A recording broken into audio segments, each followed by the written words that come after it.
Good morning students.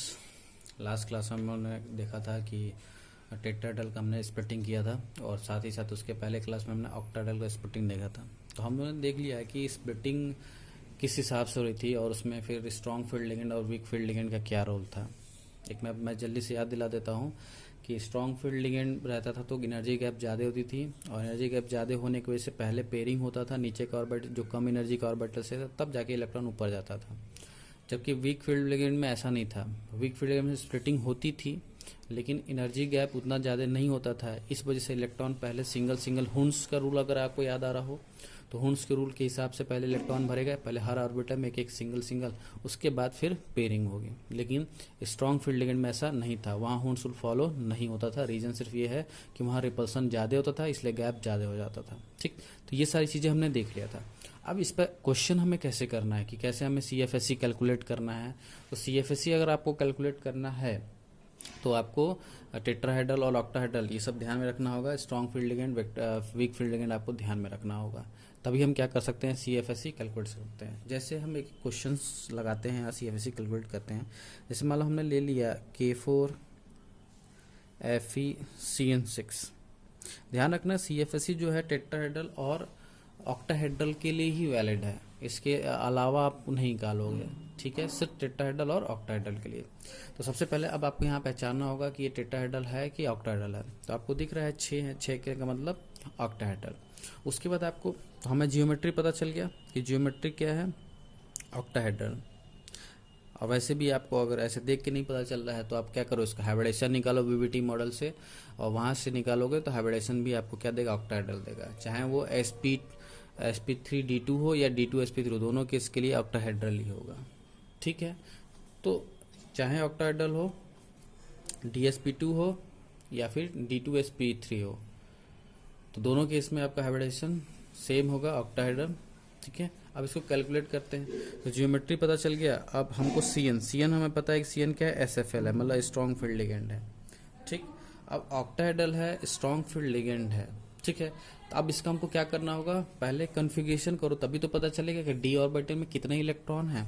तो उसके लिए आपको ऑक्सीडेशन नंबर निकालेंगे तो ये +4 -4, इधर -6 +6 कितना हो जाएगा, +2। तब आपको कन्फिगरेशन करना होगा। Fe26 होता है इसका, तो 1s2 2s2 2p6 3s2 3p6 4s2 3d6। अब 2 इलेक्ट्रॉन निकालने हैं तो कहाँ से, आउटर मोस्ट सेल से निकलेगा, यहाँ से 4s के इलेक्ट्रॉन खत्म हो गए। तो हमें पता चल गया कि D में कितने इलेक्ट्रॉन हैं, 6 इलेक्ट्रॉन हैं। ठीक है, अब D में 6 इलेक्ट्रॉन पता चल गया। अब हमको पता है कि यहाँ पे क्या होने वाली है, स्प्लिटिंग होगी। स्प्लिटिंग कैसे होगी, ऑक्टाहेड्रल के हिसाब से, क्योंकि ज्योमेट्री क्या है हमारा, ऑक्टाहेड्रल। तो स्प्लिटिंग करो ऑक्टाहेड्रल के हिसाब से। तो ये हो गया हमारा पहले जो ऑर्बिटल था, ठीक, और अब हो गया स्प्लिटिंग के बाद। अब आपको अगर याद होगा तो स्प्लिटिंग में मैंने बताया था कि ऑक्टाहेड्रल केस में लिगेंड्स कैसे होते हैं, ऑन द एक्सिस। कौन से होते हैं, ऑन द एक्सिस। तो मैंने आपको बताया था, ये हो गया आपका dxy dyz dzx dx² -y² dz²। ठीक है, और मैंने बताया था ये आपके हैं बिटवीन द एक्सिस वाले, बिटवीन द एक्सिस, और ये दोनों थे आपके ऑन द एक्सिस वाले। ठीक, अब ऑक्टाहेड्रल मैंने बताया था कि ऑक्टाहेड्रल कैसा था, ऑन द एक्सिस, मतलब रिपल्सन कहाँ होगा, ऑन द एक्सिस। और जिसके पास रिपल्सन ज़्यादा होगा वही क्या होगी, इसकी एनर्जी बढ़ेगी। तो क्या यहाँ पर ये 2 ऑर्बिटल जो हैं क्या ऊपर चले जाएंगे, क्योंकि यहाँ पे रिपल्सन कहाँ लगेगा सबसे ज़्यादा, ऑन द एक्सिस, और नीचे रह जाएंगे 3 वाले। तो ये हो गया आपका dx² -y² dz² dxy dyz and dzx। ठीक है, स्प्लिटिंग हमने कर लिया। अब हमको पता है कि लिगेंड हमारे कैसे SFL है, तो क्या गैप भी ज़्यादा होगा, और अगर SFL है तो हुंस रूल फॉलो नहीं होगा। मतलब पहले एक एक ऑर्बिटल में सारे इलेक्ट्रॉन नहीं जाएंगे, पहले नीचे वाले में एक एक इलेक्ट्रॉन जाएंगे, और फिर अगर है तो उसी में पेयरिंग होगी, और फिर बचता है तो इलेक्ट्रॉन ऊपर जाएगा। क्लियर है, तो चलो, तो हमने 6 इलेक्ट्रॉन भरने हैं। तो पहले एक सिंगल यहाँ पर गैप ज़्यादा है, एनर्जी गैप ज़्यादा है तो ऊपर जाएगा नहीं, पहले पेयरिंग होगा। 6 इलेक्ट्रॉन थे, 6 पेयर हो गए, ऊपर इलेक्ट्रॉन बचा नहीं है। वही अगर मान लो 7 होता तो पहले यहाँ पे 3 फिर 1 यहाँ जाता, ठीक, तो अभी 6 है। अब हमको पता है कि इसको जहाँ जो 2 बॉक्स थे उसको हम EG बोलते थे, और जहाँ 3 था वहाँ पे T2G, ठीक है। अब यहाँ पर अगर मैं एनर्जी की बात करूँ तो 2 बॉक्स था तो 3/5 ऊपर है तो प्लस डेल्टा नॉट, और यहाँ 3 है वहाँ 2 नीचे है तो -2/5 डेल्टा नॉट, ठीक। अब हमको क्या करना है, CFSE कैलकुलेट करना है, तो CFSE हम निकालेंगे। अब ध्यान से देखना CFSE कैलकुलेट कैसे करोगे। हमको काउंट करना होगा कि EG और T2G में कितने कितने इलेक्ट्रॉन है। तो यहाँ पे क्लियरली हमको दिख रहा है कि EG में कोई इलेक्ट्रॉन नहीं है, तो क्या करोगे आप, कैसे लिखोगे, 3 + 3/5 डेल्टा नॉट इंटू 0, क्योंकि एक भी इलेक्ट्रॉन नहीं है। क्लियर है, एक भी इलेक्ट्रॉन नहीं है, ठीक। उसके बाद माइनस क्या होगा, 2/5। अब इसमें 2/5 डेल्टा नॉट, 2/5 डेल्टा नॉट। अब इसमें कितने इलेक्ट्रॉन है, 6, तो इंटू 6, ठीक है। अब इसी को आपको सॉल्व करना था, कोई भी टर्म 0 0 हो गया, यहाँ से क्या मिलेगा, -12/5 डेल्टा नॉट, और इसको हम पॉइंट्स में लिखते हैं, ठीक है, तो ये जाएगा 2.4 डेल्टा नॉट। तो ये हो गया CFSE, किसके लिए, इसके लिए, इस कंपाउंड के लिए CFSE हो गया। तो बात समझ में आया कि CFSE हमको कैलकुलेट कैसे करना है। बहुत आसान है, लेकिन हाँ आपको पीछे की सारी चीज़ें क्लियर होना चाहिए कि ऑक्सीडेशन नंबर निकालना चाहिए, कैलकुलेशन आना चाहिए आपको SFL का, ठीक है, ज्योमेट्री आपको पता होनी चाहिए, ये पता होना चाहिए, फिर स्प्लिटिंग आपको याद होना चाहिए कि बिटवीन द एक्सिस है कि ऑन द एक्सिस है, रिपल्सन कहाँ ज़्यादा है, SFL में ज़्यादा होगा तो हुंसुल फॉलो नहीं होगा, और अगर वीक फील्ड के WFL हुआ तो फॉलो हो जाएगा, ठीक है। तो ये आपको ध्यान रखना होगा, तब आप आसानी से क्या कर सकते हो, CFSE कैलकुलेट कर सकते हो। चलो एक और क्वेश्चन हम CFSE कैलकुलेट करके देखते हैं।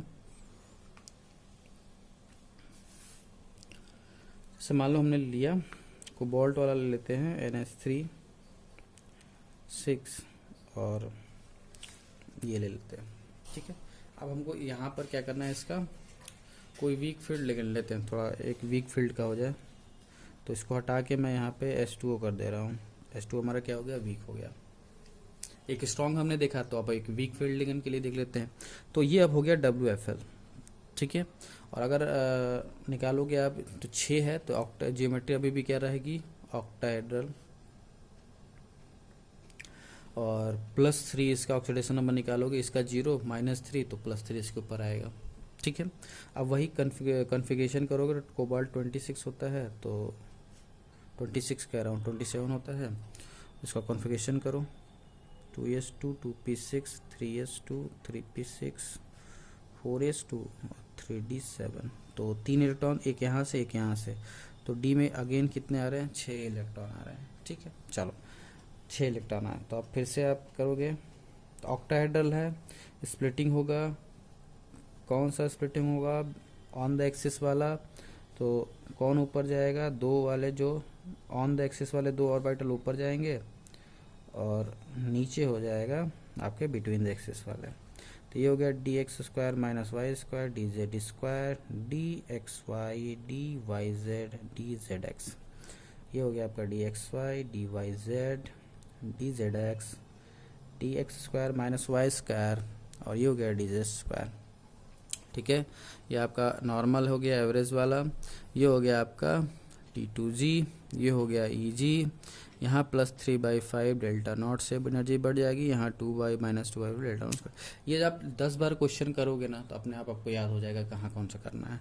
अब हमें पता है कि D में 6 इलेक्ट्रॉन है, D में 3D में 6, तो कैसे करोगे, लेकिन उससे जाने से पहले कैसा है, WFL एनर्जी गैप बहुत कम होगी, मतलब यहाँ पे आपका हुंस रूल फॉलो होगा। तो पहले हर ऑर्बिटल में एक एक इलेक्ट्रॉन भरेगा, और फिर एक इलेक्ट्रॉन की पेयरिंग होगी। क्लियर है, समझ में आ रहा है। WFL चाहो तो आप नोट करके लिख सकते हो कि WFL हुआ तो हुंस रूल फॉलो होगा, हर ऑर्बिटल में एक एक इलेक्ट्रॉन भरेगा, और अगर एसएफएल हुआ तो हुड्स फॉलो नहीं होगा। पहले जो लोअर एनर्जी के हैं उन्हीं में सारे इलेक्ट्रॉन भरेंगे, पेयरिंग भी होगी, उसके बाद ऊपर के ऑर्बिटल में इलेक्ट्रॉन जाएगा। तो ये आप चाहो तो नोट करके लिख सकते हो। चलिए अब कैलकुलेट करते हैं, CFSE कैलकुलेट करते हैं। तो कैसे, जो पहले यहाँ पे क्या है +3/5 डेल्टा नॉट, कितने इलेक्ट्रॉन है इसमें 2, -2/5 डेल्टा नॉट, कितने इलेक्ट्रॉन हैं 4। अब इनको आप सॉल्व कर लो तो ये हो जाएगा +6/5 डेल्टा नॉट -8/5 डेल्टा नॉट। तो ये घट जाएगा -2/5 डेल्टा नॉट, और इसको पॉइंट्स में लिखोगे तो -0.4 डेल्टा नॉट। ये हो गया आपका CFSE। आसान है, बहुत आसान है, ठीक है। तो आप कर लोगे। कुछ क्वेश्चन मैं दे देता हूँ, ठीक है, आप उसको नोट डाउन कर लेना और सॉल्व करना। उसका देखो कितना आता है CFSE, ठीक है। नहीं होगा तो कल मैं नेक्स्ट क्लास में आपको मैं सॉल्व करके बताऊँगा, ठीक है। चलिए ठीक है, आप लोग ये क्वेश्चंस नोट कर लीजिए, ठीक है। ये क्वेश्चंस आप ट्राई करोगे और सभी के लिए आपको क्या कैलकुलेट करना है, CFSE कैलकुलेट करना है, ठीक है। CFSE आप कैलकुलेट कर लीजिएगा और सभी अपना नोट करके रखिएगा। कल मैं इसका सॉल्यूशन दूंगा, CFSE सबका कैलकुलेट करूंगा, तो आप वहां से अपना मैच कर लेना। और अगर कहीं कोई दिक्कत आ रही है तो उसको भी नोट डाउन कर लेना कि यहाँ प्रॉब्लम आ रही है, आप पूछ सकते हो, ठीक है। तो चलिए हम आगे बढ़ते हैं। चलिए, एक रिलेशन है कि अगर मान लो ऑक्टाहेड्रल और टेट्राहेड्रल के CFSE, ये किसके रिलेशन है, CFSE के, ठीक है। तो अगर मान लो आपको ऑक्टाहेड्रल और टेट्राहेड्रल के एक ही कंपाउंड का अगर ऑक्टाहेड्रल बना रहा है कहीं और टेट्राहेड्रल बना रहा है, कंपाउंड एक ही होना चाहिए, ठीक है, मतलब कंपाउंड कह रहा हूँ, सेंट्रल मेटल एटम एक ही होना चाहिए, CMA एक ही होना चाहिए, ठीक है। और उनके बीच में ऑक्टाहेड्रल CFSE, जो ऑक्टाहेड्रल और CFSE टेट्राहेड्रल में हमको रिलेशन बताना है, तो ये रिलेशन आप याद रखना। एक बार और मैं बताता हूँ, ये सारा चीज़ जो मैं अभी पढ़ाने वाला हूँ, ये बोर्ड के पॉइंट ऑफ व्यू से इम्पोर्टेंट नहीं है, ये सिर्फ और सिर्फ आपके कॉम्पिटिटिव एग्जाम के पर्पज से इम्पोर्टेंट है, चाहे वो नीट हो चाहे IIT हो, ठीक है। ये बोर्ड के हिसाब से इम्पोर्टेंट नहीं है, ठीक। तो ये ध्यान रखना। तो ये रिलेशन आपको बस याद रखना है कि ऑक्टाहेड्रल और टेट्राहेड्रल के बीच में क्या रिलेशन है। तो आप रिलेशन याद रखना, रिलेशन यहाँ मैं लिखा हूँ, ठीक है। दोनों के CFSE के बीच में का रिलेशन है कि अगर मान लो दोनों में से कोई एक पता हो तो दूसरा निकाला जा सकता है, लेकिन ध्यान रखना CMA एक ही होना चाहिए, ठीक है। नेक्स्ट टॉपिक बढ़ते हैं। नेक्स्ट टॉपिक जो हमारा है फैक्टर्स अफेक्टिंग CFSE। CFSE को कौन कौन से फैक्टर अफेक्ट कर सकते हैं, कौन कौन से ऐसे फैक्टर हैं जो CFSE को अफेक्ट करेंगे, जिनकी वजह से CFSE घटेगी या बढ़ेगी या चेंज होगी, ठीक है। तो देखो, सबसे पहला जो फैक्टर इसमें आता है वो ज्योमेट्री है। जैसा मैंने आपको बताया कि अगर टेट्राहेड्रल होगा तो एनर्जी गैप क्या होगी, कम होगी, और एनर्जी गैप जब कम होगी तो हुड्स रूल फॉलो होगा, मतलब हर ऑर्बिटल्स में चाहे नीचे का हो चाहे ऊपर का हो, हर ऑर्बिटल में पहले एक एक इलेक्ट्रॉन भरेगा, ठीक है। और अगर वही ऑक्टाहेड्रल हो गया तो CFSE क्या हो जाएगी, नहीं एक मिनट, ये जो आप रिलेशन देख रहे हो ना, यहाँ पे देखो ऑक्टाहेड्रल टेट्राहेड्रल के बराबर कब हो रहा है, जब हम टेट्राहेड्रल में, अब जैसे इसको सॉल्व करोगे 2.25 होगा, तो जब हम 2.425 1 से ज़्यादा है मतलब एनर्जी बढ़ाएंगे तब जाके होता है। ये रिलेशन जो है ये बता रहा है कि टेट्राहेड्रल की एनर्जी क्या होती है, कम होती है, और ऑक्टाहेड्रल की एनर्जी ज़्यादा होती है। तो ये कहाँ से निकला है, जियोमेट्री हमें पता होगा, टेट्राहेड्रल ऑक्टाहेड्रल, और रिलेशन पता है, तो इस रिलेशन से ये कंक्लूजन निकला है कि रिलेशन देखो क्या कर रहा है, ये 1 से ज़्यादा है, तो ऑक्टाहेड्रल बराबर हो रहा है टेट्राहेड्रल के कब, जब हम टेट्राहेड्रल में 1 से ज़्यादा का मल्टीप्लाई कर रहे हैं, मतलब टेट्राहेड्रल हमारा छोटा है और ऑक्टाहेड्रल बड़ा है, ठीक है। तो ये इस रिजल्ट से ये कंक्लूजन निकला है, और तब हमें पता चला कि CFSE ऑक्टाहेड्रल की ज़्यादा होगी और CFSE टेट्राहेड्रल की कम होगी, ठीक। दूसरा और टाइप्स ऑफ लिगेंड, जैसे कि मैंने आपको बताया था स्ट्रॉन्ग लिगेंड, फील्ड लिगेंड होगा कि वीक फील्ड लिगेंड होगा, SFL या, तो अगर SFL होगा तो ऑब्वियस सी बात है एनर्जी गैप ज़्यादा होगा, रिपल्सन ज़्यादा होगा, इस वजह से ज़्यादा होगा, तो SFL की जो CFSE एनर्जी है वो क्या होगी, ज़्यादा होगी, और WFL की CFSE जो होगा वो कम होगा, ठीक है। ये सब नोट डाउन करते रहिएगा आप लोग, ठीक है। कि यहाँ पर तीसरा ऑक्सीडेशन नंबर पे देख, तो ऑक्सीडेशन नंबर जो है आपको निकालना, जो सिखाया हूँ मैं, वहाँ जो CFSE है वो directly proportional to oxidation number होता है। मतलब जिस भी CMA का ऑक्सीडेशन नंबर ज़्यादा होगा उसकी CFSE भी क्या होगी, उतनी ही ज़्यादा होगी। जैसे 2 एग्जांपल हमने लिया कि अगर मान लो Fe+2 है और हमें निकालना नहीं है, हमें सिर्फ बिना निकाले ऐसे बताना है, तो जिसका ऑक्सीडेशन नंबर ज़्यादा होगा उसका CFSE भी क्या होगा, ज़्यादा होगा। तो ये सब जो फैक्टर्स हैं आपको डायरेक्ट रिजल्ट देने के लिए हेल्पफुल होंगे, तो आपको इनको याद रखना होगा। ठीक है, चौथा आते हैं। चौथा ये कह रहा है कि नंबर ऑफ वैकेंट ऑर्बिटल्स, मतलब जिसके पास ज़्यादा नंबर ऑफ वैकेंट ऑर्बिटल होगा उसकी CFSE भी उतनी ही ज़्यादा होगी। जैसे फॉर एग्जांपल यहाँ ये लिया गया, तो मैं आपको निकाल के समझाता हूँ कि यहाँ पे इसकी CFSE क्या ज़्यादा है, क्या नंबर ऑफ वैकेंट ऑर्बिटल्स की बात की जा रही है। तो चलिए, तो हमने देखा कि यहाँ Ti+3 ले गया था और Ti का एटॉमिक नंबर 12। कॉन्फ़िगरेशन करिए आप,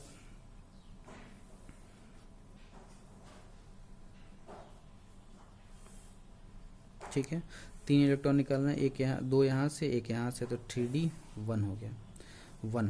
तो अगर आप D में ऑर्बिटल भरोगे तो एक ही भरोगे, बाकी ये D ऑर्बिटल खाली हैं। दूसरा था हमारा CO+3, तो CO 27, 1s2, 2s2, 2p6, 3s2, 3p6, 4s2, 3d7। 3 निकालना है, 2 यहाँ से, एक यहाँ, तो इसके पास D में 6 इलेक्ट्रॉन है। तो अगर आप D में 6 इलेक्ट्रॉन भरोगे, फिल करोगे, तो एक एक पहले सब में जाएगा, फिर पेयरिंग होगी। ठीक है, तो अगर आप देखो तो Ti के पास नंबर ऑफ D ऑर्बिटल जो है वो ज़्यादा है, वैकेंट है, ज़्यादा खाली है। लेकिन कोबाल्ट के पास ऐसा नहीं है, कम है। तो कम है तो इसलिए इसकी CFSE भी क्या हो गई, कम हो गई, और इसकी CFSE ज़्यादा हो गई। तो जिसके पास नंबर ऑफ वैकेंट ऑर्बिटल ज़्यादा होंगे CFSE भी उसके लिए ज़्यादा होगी। तो मैंने आपको निकाल के दिखाया भी कैसा होगा। ठीक है, तो आप ये सब याद रखोगे तो ही फायदा होगा, तो याद आपको रखना पड़ेगा। ठीक है, लास्ट देखो, लास्ट जो फैक्टर है, लास्ट फैक्टर ये कह रहा है कि अगर जैसे यहाँ पे 4D होगा, जैसे मान लो कि किसी में कोई हमने ऐसा CMA लिया जिसके आउटर मोस्ट जो मतलब जो D सेल है वो 3D का है, और उसके बाद जो हमारा है वो 4D का है, और फिर जो है 5D का है। तो अगर ऐसा होता है, जैसे मान लो हमारा CMA है जिसमें लास्ट में इलेक्ट्रॉन 3D में भर रहा है, कोई दूसरा जिसके लास्ट इलेक्ट्रॉन 4D में भर रहा है, कोई दूसरा और है तो उसके लास्ट में 5D में भर रहा है, तो CFSE जो है वो इंक्रीजिंग ऑर्डर में हो जाती है। मतलब अगर 3D से 4D गए तो उसकी CFSE ज़्यादा होगी, 4D से जो 5D वाला होगा उसकी CFSE ज़्यादा होगी। तो जैसे यहाँ पे मैंने लिखा है, ये सब एक ही ग्रुप के हैं, कोबाल्ट, रोडियम, इरिडियम, ये सब एक ही ग्रुप के हैं। ग्रुप का मतलब क्या, टॉप टू बॉटम।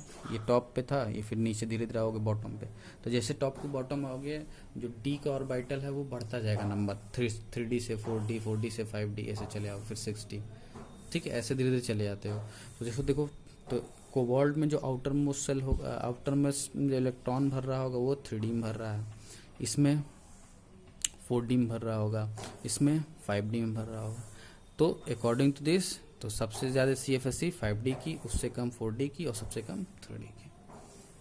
ठीक है, ये आपको ध्यान रखना होगा।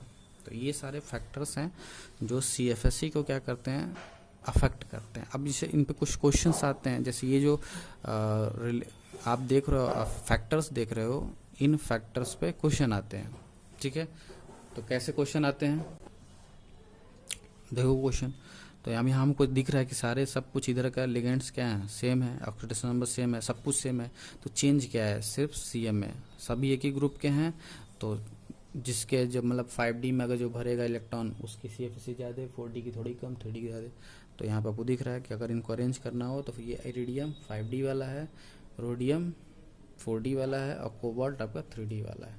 तो यहाँ पे हमको सिर्फ एप्लीकेशन लगाना है, जो भी आपने फैक्टर देखे उनको याद रखो, डायरेक्ट लगाओ और आंसर ले लो। क्लियर है, बात समझ में आ रहा है?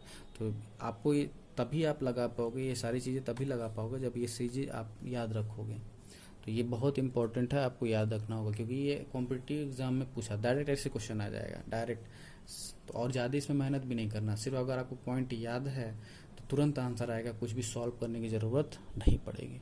केमिस्ट्री में आपका यही एक फ़ायदा है कि अगर फिजिकल केमिस्ट्री को हटा दो तो ज़्यादा अगर आपको चीज़ें याद हैं तो क्वेश्चन करने में ज़्यादा समय नहीं लगेगा। ठीक है, फिजिकल में है जहाँ पे आपको कुछ सॉल्व करना होगा, जहाँ कैलकुलेट करना होगा, बट बाकी अदरवाइज केमिस्ट्री में आपको बहुत क्विक और जल्दी रिजल्ट मिलता है। तो लेकिन वो कब मिलेगा क्विक फास्ट रिजल्ट? जब आपको चीज़ें याद रहेंगी। इसीलिए यहाँ पे याद करना काफ़ी इंपॉर्टेंट हो जाता है। ठीक है, चलिए नेक्स्ट क्वेश्चन करते हैं। नेक्स्ट क्वेश्चन ये कह रहा है कि इसको भी CFSE में अरेंज करो, लेकिन हमारे पास ये सारे दिए हुए हैं। ठीक है, इनको हमको अरेंज करना है। अब यहाँ पे अगर देखो, यहाँ पर सारे लिगेंड्स सेम थे तो लिगेंड्स का कोई फैक्टर ही नहीं था। यहाँ देखो, यहाँ पे ऑक्सीडेशन नंबर, क्योंकि CMA सबका सेम है, ऑक्सीडेशन नंबर भी सबका सेम है। चेंज क्या है? लिगेंड्स चेंज है। लिगेंड्स क्या है? चेंज है। तो अब लिगेंड्स चेंज हैं तो कैसे पता चलेगा लिगेंड? तो अभी लिगेंड के लिए मैंने बताया कि जो स्ट्रॉन्ग फील्ड होगा, जो स्ट्रॉन्ग होगा वो क्या होगा, उसकी CFSE ज़्यादा होगी, जो वीक होगा उसका CFSE कम होगी। लेकिन अब हमको पता कैसे चलेगा कौन स्ट्रॉन्ग है कौन वीक है? हमें इतना पता है कि ये स्ट्रॉन्ग है, ये भी स्ट्रॉन्ग है, ये वीक है, ये वीक है, लेकिन ये दोनों स्ट्रॉन्ग है। अब इन दोनों में कौन ज़्यादा स्ट्रॉन्ग है? ये दोनों वीक है, तो इन दोनों में कौन वीक है? तो इसके लिए मैंने आपको पहले ही एक टेबल बनवाया था। ऐसे क्वेश्चंस के लिए आपको टेबल की ज़रूरत पड़ेगी। अगर वो टेबल आपको याद है तो आप आसानी से कर सकते हो। ठीक है, तो ऐसे क्वेश्चंस के लिए आपको वो लिगेंड्स का जो मैंने स्ट्रेंथ का टेबल बताया था वो टेबल याद रखना पड़ेगा। तो टेबल क्या था मैं आपको बताता हूँ। वो टेबल आपको देखिए, ये टेबल था। ठीक, अब यहाँ से आप देख रहे थे कि इधर से जाते जाते हमारा स्ट्रांगनेस क्या हो रही, बढ़ रही है। अब जैसे देखो, हमें पता है कि Cl और H2O दोनों वीक हैं। सिनॉक्स से हमें ये पता चल गया कि ये और ये वीक हैं। सिनॉक्स से ये पता चल गया ये दोनों स्ट्रॉन्ग है। तो पहले वीक में देखते हैं कि इन दोनों में वीक कौन है। तो अगर आप देखो Cl और H2O, तो Cl के आगे H2O है, मतलब Cl सबसे वीक है, उसके बाद H2O है। ठीक है, उसके बाद NH3 और Cn, तो H2O के बाद क्या आएगा? NH3, और उसके बाद Cn है। तो सबसे वीक कौन हुआ? Cl वाला। तो यहाँ पे हमने लिखा सबसे वीक कौन हुआ? Cl वाला। उसके बाद H2O वाला। ठीक है, उसके बाद NH3 वाला। ठीक, और उसके बाद Cn वाला। तो मतलब सबसे स्ट्रॉन्ग जो है वो हमारा Cn है। तो मतलब सबसे स्ट्रॉन्ग है, इसलिए इसकी CFSE एनर्जी भी क्या होगी? सबसे ज़्यादा। और सबसे वीक कौन है? Cl, इसलिए इसकी सबसे कम CFSE होगा। तो ये जितना भी हमने लिखा है ये सब CFSE का ऑर्डर है। तो ये तब हम कर पाए जब हमको टेबल पता था। तो ऐसे क्वेश्चंस करने के लिए आपको टेबल की रिक्वायरमेंट होगी, वो टेबल आपको याद रखना होगा। ठीक है, और ऐसे क्वेश्चन आएंगे डायरेक्ट छोटे छोटे। टेबल याद है तुरंत करोगे, चीज़ें याद हैं, जो भी मैंने फैक्टर्स बताया वो चीज़ें उनके एप्लीकेशंस याद हैं, तुरंत आंसर आएगा। ठीक है, तो ये हमारा जो था पार्ट कंप्लीट हुआ। इसके बाद हमको कलर पे आना है कि कोऑर्डिनेशन कंपाउंड कलर शो करते हैं। ठीक है, तो वो हम नेक्स्ट क्लास में देखेंगे। ठीक, आपको जो मैंने क्वेश्चन दिया है उसको क्वेश्चन ट्राई करना, कैलकुलेट करना। ये जो क्वेश्चन दिया मैंने, इस क्वेश्चन को आप ट्राई करना।